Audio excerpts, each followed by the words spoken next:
obchvat Nové Paky.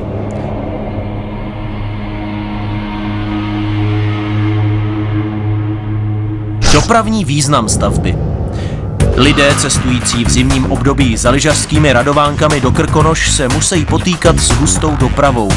Páteřní trasa z Mladé Boleslavi do Trutnova, silnice 1/16, na mnohých místech protíná města a obce. Za prvé to škodí životnímu prostředí, za druhé to negativně působí na plynulost provozu a zdržuje průjezd vozidel směřujících do Krkonoš, případně k hranicím České republiky s Polskem. Tento popis vystihuje situaci i v Nové Pace a jejím okolí. Průtah silnice 1/16 v této oblasti směrově ani výškově nevyhovuje současné intenzitě dopravy. Počet a tvary křižovatek ohrožují bezpečnost dopravy. Bezproblémovému cestování vadí i zúžený příčný profil, nízká podjezdná výška nebo průjezd oboustrannou zástavbou.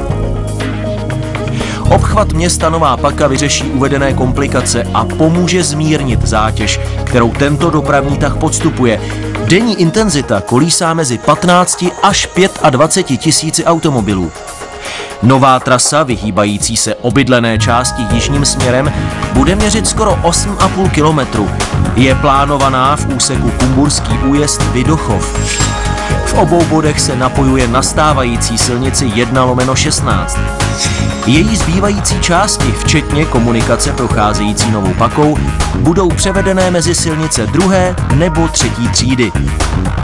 V současné době navíc odborníci posuzují studii navazující přeložky silnice 1/16 v katastru Horek u Staré Paky.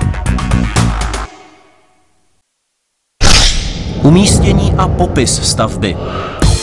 Silnice 1/16 Nová Paka obchvat je plánovaná jako liniová novostavba v kategorii S11,5/70.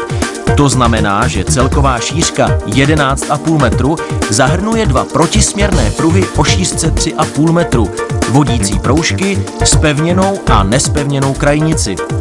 Komunikace byla navržena na rychlost 70 km/h.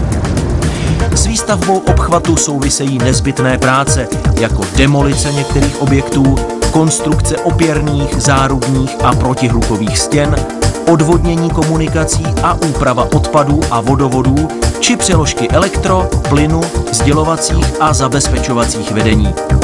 Nicméně nejvíc budou vidět zásadní stavby a objekty. Na některé z nich vás teď upozorníme. Železniční trať, která zasahuje do cesty plánované komunikace, překlene most o délce 81 metrů s nouzovými chodníky na obou stranách. Nosnou konstrukci vybudují stavaři z ocelobetonového nosníku. Dále vznikne most převádějící obchvat přes rybník a silnici 3. třídy. Jeho délka přesahuje 230 metrů a bude se zvedat maximálně 16 metrů nad úrovní terénu. Vzhled pozemních komunikací, zejména úrovňových křižovatek, se na některých místech řídil nesouhlasem obyvatelstva proti původně navrženým variantám. Projekt obsahuje 4 průsečné a 1 mimoúrovňovou křižovatku. Její pozice se v plánech projektantů měnila. Podle finální verze se bude nacházet na kilometru 3,7. Mimoúrovňová křižovatka Štikov, zkonstruovaná ve tvaru trubka, zaručí spojení Štikova a přilehlého okolí s páteřní trasou Jičín-Trutnov. Technické řešení křižovatky se 4 směrovými větvemi umožní bezkolizní pohyb na hlavní trase obchvatu.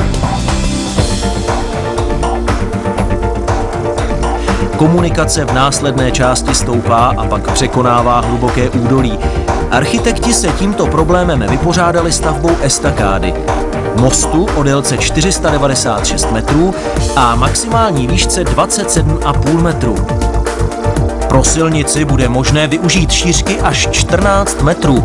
Budou zde 2 jízdní pruhy a pruh pro pomalá vozidla ve stoupání. Na obou stranách se počítá s nouzovým chodníkem širokým 75 cm. Most se skládá z 9 polí a je vyrobený z předpjatého betonu. V příčném řezu se jedná o komorový průřez výšky 3 metry. Shrnutí. Výstavba obchvatové silnice 1/16 odvede tranzitní dopravu z města Nová Paka a uleví tamním obyvatelům především s ohledem na neúměrnou intenzitu současného provozu, hlučnost a životní prostředí. Zároveň odstraní závady na stávající komunikaci.